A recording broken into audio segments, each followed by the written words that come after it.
আচ্ছা, তোমার নাম কি? আমার নাম রাশেদ। আচ্ছা, তুমি কি আমাকে এই ঠিকানাটা কোথায় তা বলতে পারবে? হ্যাঁ আঙ্কেল, একটু সামনে গিয়ে বামে গেলেই আপনি এই ঠিকানাটিতে পৌঁছে যাবেন। ধন্যবাদ তোমাকে। আপনাকেও ধন্যবাদ আঙ্কেল। কেমন আছো বন্ধু? আমি ভালো আছি। জানো, আজকে আমি একজনকে সাহায্য করেছি। কিভাবে?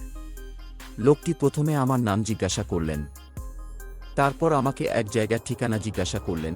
তুমি কি তাকে নিজের নাম বলেছ? হ্যাঁ।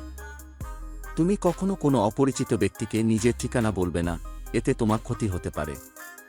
ঠিক আছে বন্ধু, ভালো থেকো।